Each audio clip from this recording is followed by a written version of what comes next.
Hello everybody. Hello, Dr. Patterson. I believe this is episode 11 or episode 12 of my podcast, and I'm just gonna get right into it, honestly. So, I'm doing Jurassic Park, and I'm doing the original one, the 1993 version, and I'm just gonna start with the plot. So, in this movie, we see paleontologist Alan Grant and Ellie Sadler and mathematician Ian Malcolm. They're chosen to tour a theme park with a dinosaur theme. So it's populated by dinosaurs, but the dinosaurs are created by prehistoric DNA. We do find out later on in the movie, in the film, like how this happens. And the park's mastermind is billionaire John Hammond. He has really high hopes for this park. He's assuring everybody that this is safe. He kind of just has it all under control, accordingly to him. But I don't really know how safe you can be with a bunch of supposed cloned dinosaurs. So I'm not sure how safe you can be with that, but we'll see.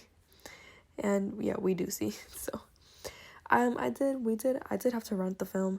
I was gonna watch it on my TV because it's free on like my cable TV thing, but like my TV was just not, like, I don't know why it just wasn't working. I don't know why, and I was really upset because I was like what? Like, what was the reason? But I rented it and it was okay. It turned out to be a sibling movie night. It was fine. I mean, it just didn't feel bad or anything. It felt amazing because Jurassic Park is a classic, and if you don't want to spend money on it, I mean, I don't know. I love Jurassic Park, so yeah. And I'm sorry for any background noise, just because I know that there might be some background noise. My brother's playing a video game, so I might have to we all know how that goes. So yeah, I kind of talked about the plot a little bit, but obviously it's very interesting, and I'm not gonna lie, it was kind of realistic. I don't think the clone dinosaurs part is realistic, but the dinosaurs looked really realistic. They looked really real, and I mean for 93, those special effects were crazy. And the film was directed by Steven Spielberg, known genius, and I'm just gonna say it, like, I've watched this film before many times, but seeing it again, so recent, now that I'm older, it's so good. It's just, I've always loved Jurassic Park, but it almost like hits different because Spielberg is such a genius. I mean, this man is ridiculously good. This film, I felt like I was watching heaven, okay, because the camera angles, all the foreshadowing, even the plot, everything was so it just flowed nice. Okay, everything looked good. The camera angles looked good. The way that our eyes move with the camera is amazing, and the acting was amazing. Honestly, the special effects were crazy good.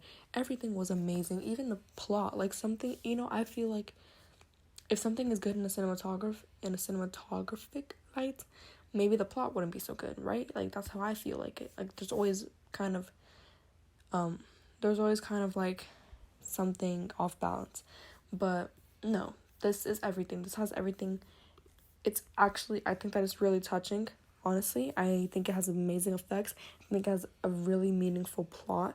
I love the main theme. It's not only about just simply dinosaurs, and it's such a universal film that anybody could watch it. A little kid could watch it, and they could love it, and even an adult can watch it and they could really see that film for what it really is. I'm telling you right now, that film is beautiful. It was beautifully made.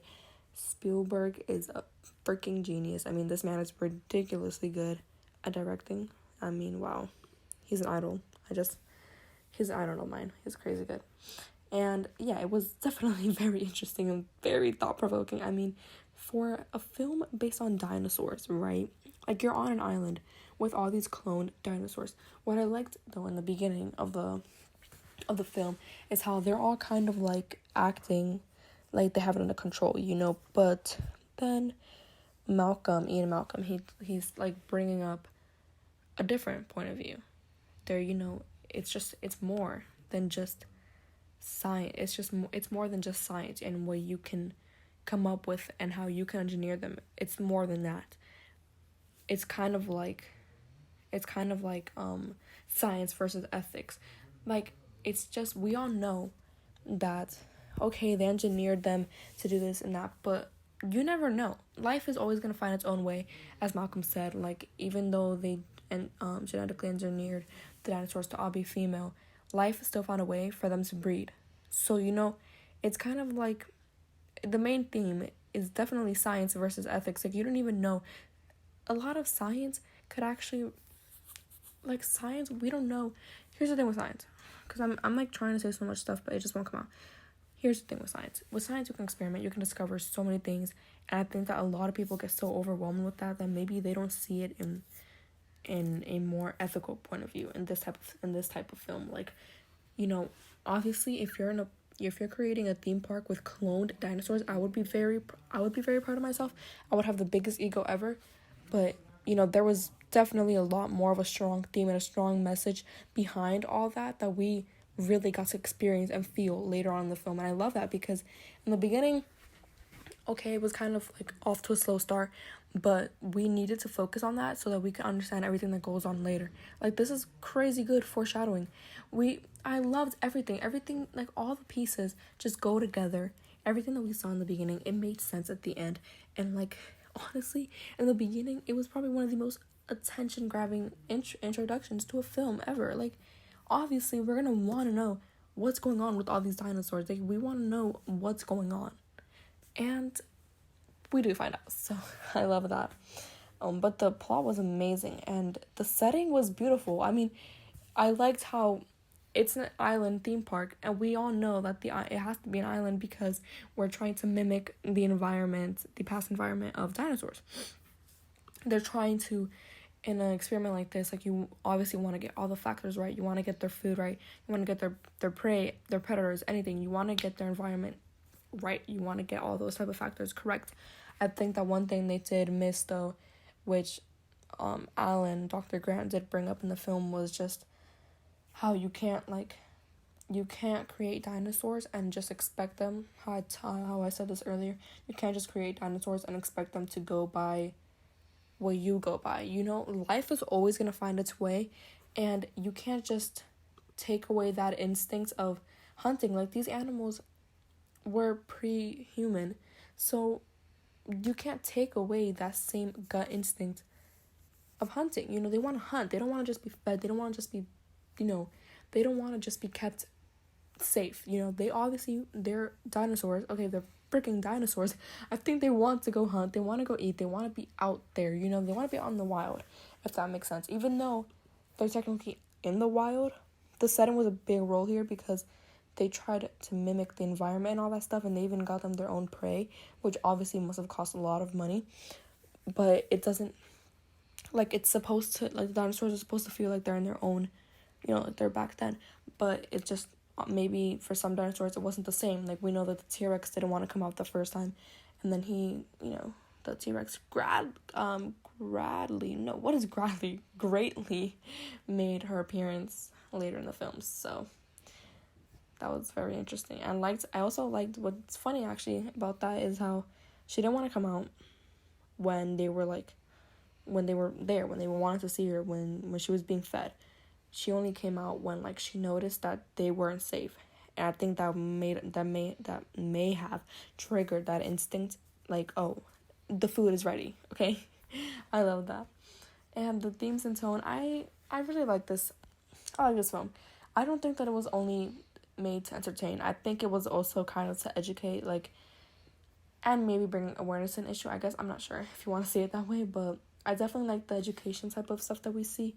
It's such a meaningful plot. Like, we, as an audience, we kind of learn that there's more to this than just the beautiful dinosaurs, the beautiful science. Like, there's so much more than that. It makes us as the audience think and analyze all, like, the morals and the ethics behind such an epic discovery. Like, this must be, if this was real, this would have been one of the most revolutionizing science experiments ever. So I really liked it because the message came across very, very naturally. It came across very successfully.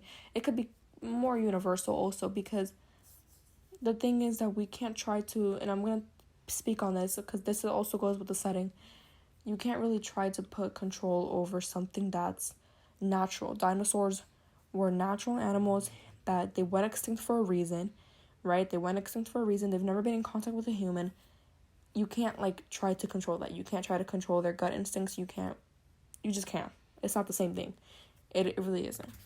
So that's definitely an education lesson there. We get to see, like, the consequences of, you know, their desire of, like, they want to control this. They want to be in control of these dinosaurs. They want to do this, but you can't control something that you don't even know that much about. Because yes, they've been through these DNAs that, you know, they genetically engineered them. Yes, but they also have to think of just the animals themselves, the animals' instincts, and how they actually used to live with no humans. So that's just how I see it. And this movie was amazing. I'm sorry, but the way that Spielberg just creates the suspense, we were like crazy entertained. Me and my brother and my sister, and my mother said that my brother used to watch Jurassic Park every day. So, you know, we're not new to this film. We love this movie, actually. It's amazing. I love the way that he used sound. He used a lot of different types of shots. Like, in this film, I know that in a lot of thriller films, I think it's more useful in thriller films. They do use a lot more advanced shots and stuff. But this film was so good because, and it wasn't only about the camera angles and all that type of stuff. He used amazing color and light. Like, you know, all used to build up the tension of the movie, you know? And I love that. And, you know, Spielberg has also shown this in other films, of course, Jaws and Indiana Jones. Like, he's more than capable of creating this type of suspense in his films. And I just loved how he did that with Jurassic Park. It was such a suspenseful and adventurous mood. Like, it was a thriller at heart. It was really a thriller, but at heart, it brought so much more of a message and an education lesson that I know that now looking back on it as you know, I'm a teenager now, I kind of do see it in a different light. And any symbolism, I definitely think there was a lot of symbolism here. Like, I'm talking a lot of symbolism. I'm gonna start off with, I'm gonna state 2 now, and I think maybe I'll come up with some more, because I feel like there was a lot of symbolism here, definitely. So, I'll talk about the can, the shaving foam can. I loved at the beginning of the film. I'm sorry if you hear my sister sleeping. I like how in the beginning of the film we see this, I forgot his name, Nundi or something. I forgot, Nedry, I assume something like that. We see him meet up with this one guy, and like I was kind of like, you know, curious, because we kind of know that there must be something shady going on there, because why would you want something like that for embryos? You know, why would you want that? So obviously the first thing we're gonna think of is he's planning on doing something behind someone's back. You know, what the embryos were for, we didn't know yet, but I think it's safe to assume that it must have something to do with some sort of animal, because that would have just been kind of weird if he was talking about baby embryos. But anyway, so that was a really big symbolism. That can was, wow, like, they did a miracle. They did like miracle work with that can, because it was used so many times throughout the film. And even when we see that Nedry's working with Hammond, I remember I was like, oh, you know, this is interesting, because, you know, this is very, very interesting. You see, this is very interesting that you're working with this person, but we heard you at the beginning of the film. So we kind of already know what's gonna happen. We're like putting the pieces together. And what I like that Spielberg did here is that a lot of the times when we saw the can in the background, he would like place the camera slowly closing up on the can. And he did this like a lot throughout the film, which obviously you have to think this is a very big part in the whole film. Like, honestly, that can probably symbolizes everything that happened in the film, just with all the stuff, like him stealing those embryos, whatever he wanted those embryos for, it led him. I think we can all agree like why he wanted them, but it could be like something that has many theories to it. But I think what I would say is that can literally symbolizes just everything that happened, because if he didn't want those embryos and all that, he wouldn't have taken down all of the security, and maybe what happened wouldn't have happened, you know? That cat just symbolizes everything, okay? It symbolizes how greed and like how greed got to this guy, and he was just blinded by it. He was blinded by whatever his motivation was that led him to like doing all this bad stuff, you know? And another symbolism I liked was in the beginning of the film, when we see the lawyer talking with the worker, and the worker stating that he likes to dig, right? And that Alan Grant is a digger. And they find the amber, I forgot what it's called, the amber thing, I don't know, with the bug inside that supposedly has the blood of the old dinosaur. And I love that, actually, because what he said there was really important. Like me, Dr. Alan Grant is a digger. And they show up, they find the thing. You know, that's very important. And why is that important? Well, we later find out that that's what they used to genetically engineer all these dinosaurs that you're seeing. And I love that, because then we even get to see it on the cane of Dr. Hammond, or I wouldn't say doctor, just John Hammond. And that's just really sad. Okay, I know my brother saw it and he was like, that's really smart. That's not smart, but that's just a really touching thing of him to do, because that kind of just symbolizes like his park. That was his dream, and he was achieving it. He was doing what he wanted. He was so proud of this idea that he had. And it's kind of sad, like, when he's looking back on it at the end of the film, and he's just like, wow, you know, this thing symbolizes what really started up this whole film, this whole theme park. And I like that a lot. I like that symbolization that they showed there.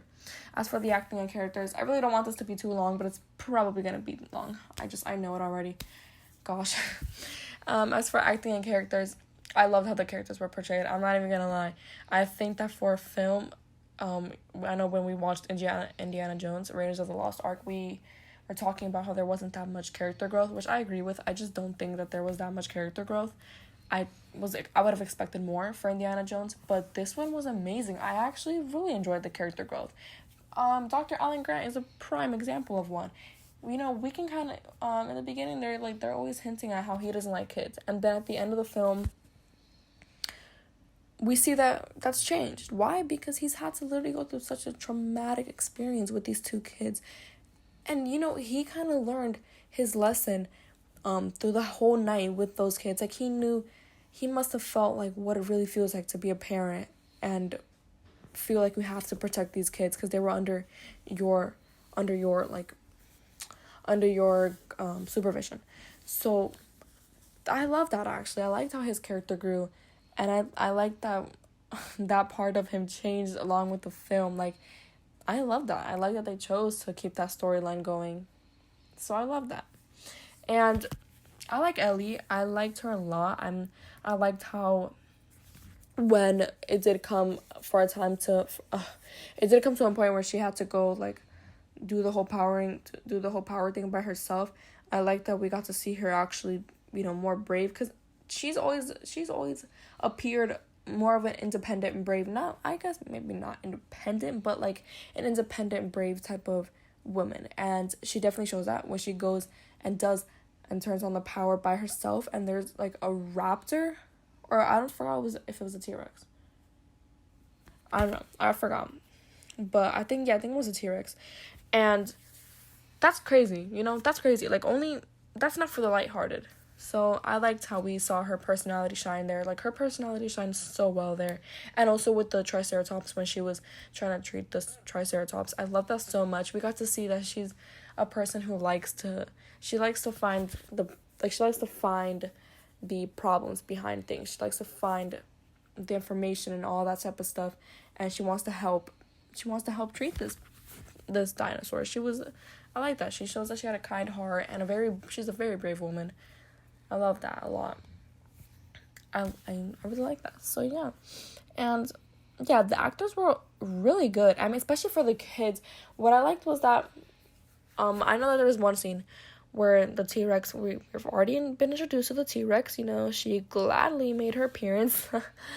And what's it called? What was I gonna say? Oh yeah. So then the kids are in the car and like the T-Rex is basically on them because they're kind of just like they're using the flashlight and all that type of stuff.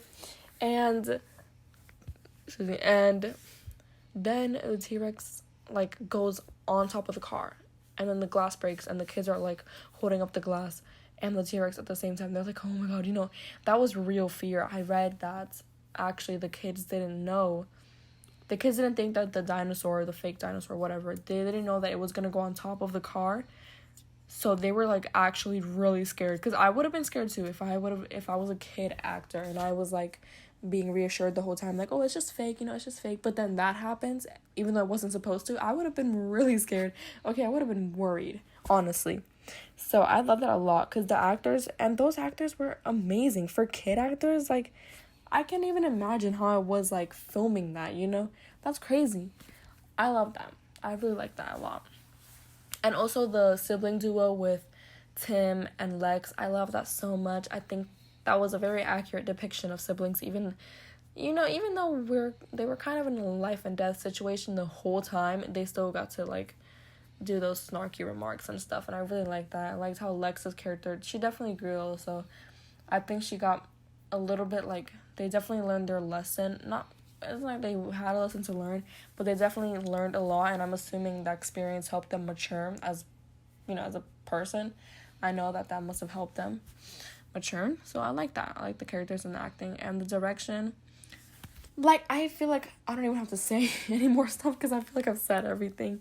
But the direction, like the director is amazing. Okay, the pacing wasn't too fast. I will admit though that for the first day there, that's crazy, But it's just really realistic, because I'm sorry, you're not gonna be on an island with a bunch of cloned dinosaurs and expect nothing to happen. Like, it's not really that surprising that happened, because it happened on the night of a storm, and anything can happen on a storm night. Anything. And this was like the last thing that they expected to happen. So that's kind of why the director would have chosen that time to tell the story. So I liked it a lot. And yes, this was, again, this movie was very comparable to a lot of the other movies Spielberg has made. I like that. I don't think he's only worked in thriller. I'm sure he's branched out, but I guess he's always been really good at the thriller type of action films. He did direct Indiana Jones and Back to the Future. Like, he's really good. I mean, his work, you can definitely tell it's his work. And the storytelling wasn't even too complex. It was really straightforward. I like that they try to keep some scientific aspects to it. Like, they added a lot. They added the paleontologist, they added the mathematician, they added the lawyer. Like, everything that you think would happen was happening, because he was trying to tell a very simple, like, straightforward story, which I liked. And yes, the suspense and tension, like, that must be a trademark for Spielberg, because he was amazing with this, and this is why I'm going to get into the music right now, actually. What I liked about the music is that he didn't even need to use it excessively throughout the film. I know a lot of films, they've chosen to use, like, songs with lyrics, but he didn't do that. What he did was, when the mood was right, like, when he wanted a very suspenseful scene, he would go in and add that very, very thrilling theme, that very thrilling sound, and, like, if it did come to a sad part or like a very emotional part, like, he added the song to go with it.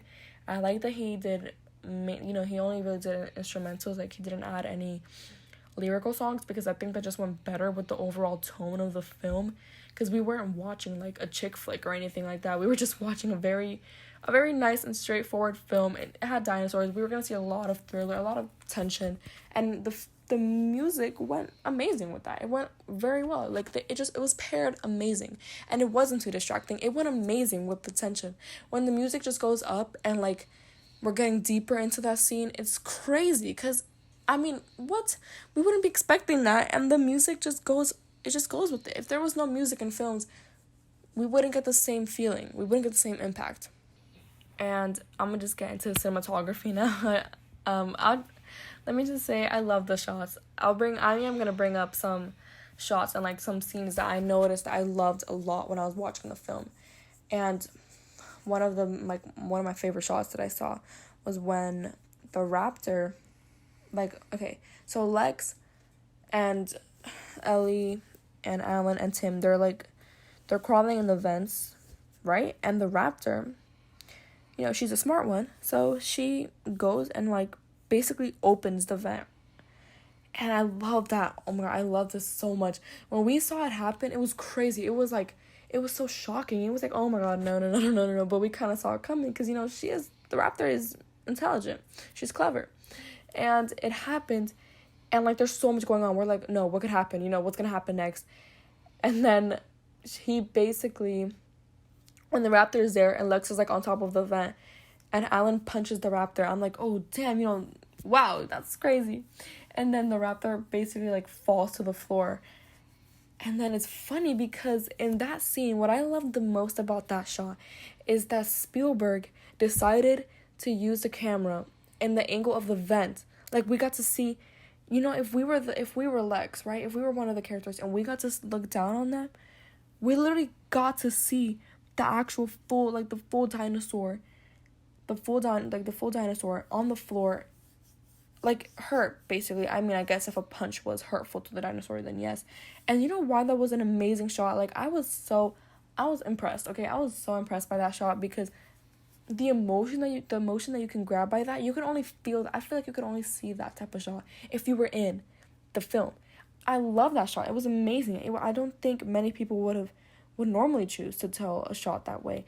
I loved it. And then what I like the most about that shot also is that the raptor soon gets up and comes back, and Lex basically, I think what happens is that Lex, she almost falls, and the raptor gets up, and now we're kind of like, girl, hurry up, because the raptor's gonna freaking get you, and the raptor tries to get her, and she's unable to. That was an amazing scene. I loved that scene. I love the shots that they chose to tell.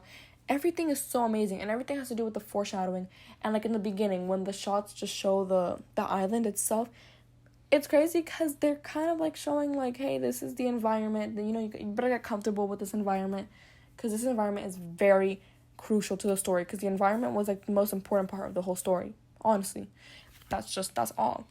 And the shots were amazing, like especially in the scene when Lex and Tim are in the car and the T-Rex is there. What I loved about that scene is how how thrilling that is, how much of an adrenaline rush that is when a T-Rex is literally on top of you and the only thing saving you is a piece of glass. That's crazy.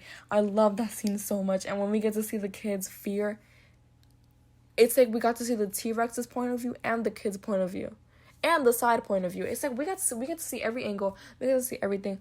And I love that. Okay, I literally, I'm obsessed with that. And another scene I liked, because there were so many scenes I liked, so many shots I liked. There were 30 million. So I'm only going to, I need to calm down because I don't want you to spend 40 minutes on this. But another shot I liked was when Tim, Lex, and Alan, they were trying to climb the fence. And this was the same exact time that Ellie was turning everything back on. And that's 10,000 votes. I would be freaking scared right now. I'd be scared for my life. But they had already established that nothing was going to happen. So what I like that Spielberg did here is that when they were climbing the fence and they were going to the other side, the camera kind of went it kind of tilted and it went under them and it tilted to the other side. So it's kind of we climbed with them because the camera literally all it did was it just tilted and then they were on the other side. So it's we tilted with them to the other side. And I love that. Even my brother was shocked by it. He was like, wow, that's a really good camera shot. That's amazing. That's crazy. So someone who isn't even interested in cinema, he loved that shot. It was crazy. It was crazy good. And the suspense was amazing when they had to cut between the two shots where Ellie was turning everything on and Tim wouldn't jump off. That was unbelievable. I was like, oh no, I couldn't breathe. But the production design was very, very believable and lived in. The sets, crazy good. I mean, what would you expect for a theme park with dinosaurs? And the costumes were amazing for the characters. I will admit that. The paleontologist they did a really good job with the paleontologist, deferring the type of costumes that every character had. The paleontologists have their shorts, their button-up blouses, their, their hair up, whatever, a hat, that those are boots. Boots were a big part, because those are things that paleontologists wear, because they do live in like deserts and stuff, and they do dig up fossils. So that's realistic. And then we have John Hammond, who is a billionaire, and like he dresses like one, and that's it. He just dresses, I guess, elegant. But and then we have Ian Malcolm, who dresses more like who dresses in black, and black is a very interesting color, because I think that if a character wears black, you kind of see them more, not suspenseful, but more mysterious, kind of. And he does give that kind of mysterious film, but he also gives that comedian vibe. So he's like that comedian, mysterious guy, but he is very intelligent. He had some very enlightful thoughts, and I like that a lot about his character. And the special effects were believable. I'm sorry, but like when they show the scene with when Alan and Ellie, when they actually see, like when there's a close-up on Alan, and then they turn around and they see all the Brachiosaurus, all the dinosaurs, everything, just the paw and everything, that was amazing. It looked so believable. Like when you see pictures of dinosaurs, of what people think were dinosaurs, that is exactly what it looked like. I was so impressed by that shot, because I was like, it's just so realistic, especially the T-Rex. The T-Rex was crazy good. The effects, it was amazing. It was amazing. And the editing was amazing, especially for the transitions that they did, like the angles that they did. That was a really, really good editing, that if it was choppy, it just wouldn't have been such a impactful type of shot. And yeah, I talked about the pace, and the dialogue was actually very believable. I like that Malcolm had a more comedic vibe to him. So even though he is someone who has very intelligent and remarkable ideas, he was still like bringing that, comedic vibe back. And I love that so much. Like there were so many times where I just wanted to laugh, okay, because he has some really interesting dialogue, and I love that. I love the dialogue. I liked all of it. It was amazing. And even a tiny joke where Tim was like, do you guys know what to call a blind dinosaur? And then he said, do you think he saw us? Or something like that. I forgot. It was something like that, but it was such an amazing, I think it was actually a really cute depiction of kids itself, and how Alan was like, he's basically just getting himself used to that in a way. But I love this film. And you know what's, to end it here, because I'm sorry that this is going to be 34 minutes long. I'm so sorry, Mr. Patterson. I'm praying for you right now. I'm so sorry. I hope you did watch the whole thing, though. But I'm going to just end it off here by saying that at the end, when the T-Rex is just standing in, like, what's it called? In the visitor center. And the banner starts falling slowly, slanted, right? And we kind of just, the camera's just, like, stopped. It's just, we're looking at the banner falling down. And it says, when dinosaurs ruled the earth. And oh my god, the impact I felt by that, I was going crazy. I was telling my siblings, I was like, oh my god, do you guys not understand the amazing foreshadowing and symbolism that showed? Like, that's another part of symbolism right there. That is so crazy good when dinosaurs ruled the earth. It just goes to show that no matter how much your science can define nature and its limits, nature will always, nature, you can't change something that's natural. Like, you can't just change something that's been the way it is forever, You can't just change a dinosaur from, millions of years ago. You can't just change their DNA and their instincts by just whatever in science you have, So I love that. It was kind of like history repeating itself, because they should have known better than to mix humans and dinosaurs together. I love that so much. It was kind of like showing, I don't even want to talk about it anymore, because I love that part when dinosaurs ruled the earth. And that was a very, very meaningful and just enriching comment. I was like, that's crazy. But yeah, I'm gonna end it here. I'm so sorry, Mr. Patterson. I don't even think you probably watched the whole thing. I'm so sorry. I was not expecting to talk this much. I was very excited about the analysis, though, that's for sure. But yeah, thank you, Mr. Patterson. I hope I get an A. Thank you for watching.